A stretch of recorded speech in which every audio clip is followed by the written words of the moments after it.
93 FM. 93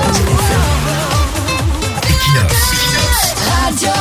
Bonjour, pourquoi les Camerounais ne s'engagent-ils pas? Pourquoi ne veulent-ils pas militer ni dans les partis, ni dans des organisations de la société civile? Pourquoi ne veulent-ils pas participer au vote? Pourquoi? Les raisons sont diverses. Le déficit de culture politique lié au déficit de socialisation politique, l'égoïsme de certains dès qu'ils ont la possibilité de prendre une petite tasse de café chaque matin, ils ont la possibilité de prendre une bière le soir, ils estiment que le pays est doux, ils ne veulent plus se mêler des choses des autres. Pourtant, ils sont aussi des victimes du régime, mais qui s'ignorent. Ils ignorent qu'ils ne vivent pas, ils ignorent qu'ils vivotent seulement. Il y a aussi ceux-là qui baignent dans l'opulence, ont des enfants en Occident, sont des boss, ont des wifi à gogo, le frigo, le congélateur et le bar de la maison bien remplis. Ceux-là aussi estiment que les souffrances des autres provoquées par l'injustice,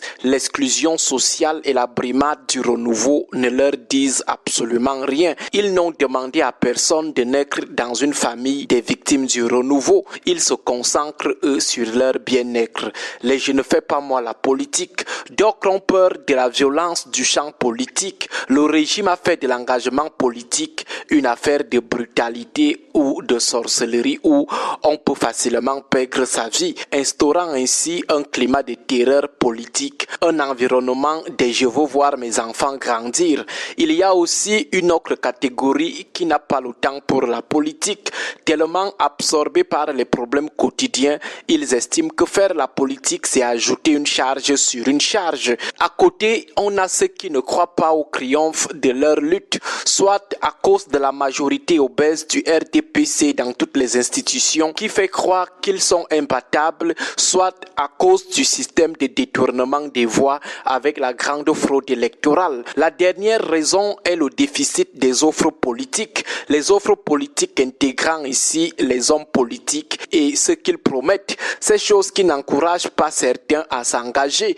Côté partis au pouvoir, on estime qu'ils sont des menteurs, des voleurs de l'argent du peuple, donc ça ne vaut pas la peine avec eux. Côté opposition, ces désengagés estiment que l'opposition veut déstabiliser le pays, que les acteurs de l'opposition ne sont pas différents du pouvoir, qu'ils cherchent aussi leur part, qu'ils sont des saisonniers politiques, des hirondelles politiques, les politiciens de l'école buissonnière. Bref, certains estiment que mieux ils restent eux en dehors de la politique. Des raisons soutenables, mais nous allons prendre une seule d'entre elles, celle liée au non-sérieux de l'opposition. Vraiment, il faut qu'on se dise aussi certaines vérités.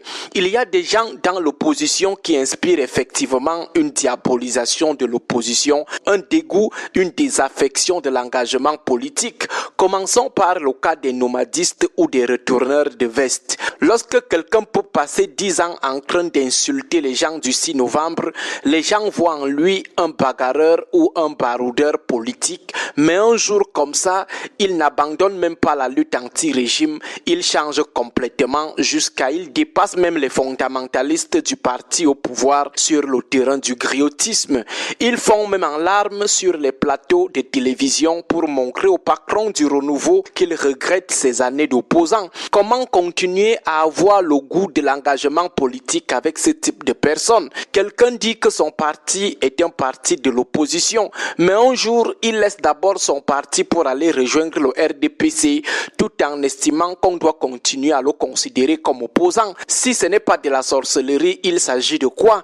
Un autre exemple, nous avons l'intersaison électorale, nous avons même les défis des inscriptions sur les listes électorales. On vous dit que le Cameroun a près de 380 partis politiques, mais entre-temps, côté opposition, vous ne voyez que quelques 2-3 partis sur le terrain. Mais un beau jour comme ça, vous trouvez quelqu'un en train de bavarder seul sur YouTube, disant qu'il veut que les Camerounais lui accordent leur confiance. Un type que vous n'avez jamais vu un jour ni entendu le nom. Il bavarde seul sur YouTube ou dans un live Facebook, racontant comment il est le seul à pouvoir battre Paul Biya. N'est-ce pas une raison de plus pour le leader du RDPC de rigoler un peu?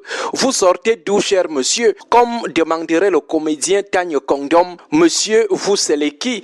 Parfois, nous regardons ces vidéos, nous nous demandons qu'avons-nous fait pour mériter tous ces flagorneurs dont les Camerounais vont laisser les hommes politiques qu'ils ont vus pendant l'intersaison électorale, ces leaders qu'ils connaissent pour venir voter quelqu'un dont la propre famille n'est même pas au courant qu'il est aussi un homme politique. Les gens déclarent les candidatures sur Facebook, YouTube et TikTok et veulent battre ceux qui sont au four et au moulin depuis la dernière élection. Voilà des gens qui font croire au peuple que toute l'opposition c'est de la flagornerie. Pourtant, c'est une affaire de quelques individus.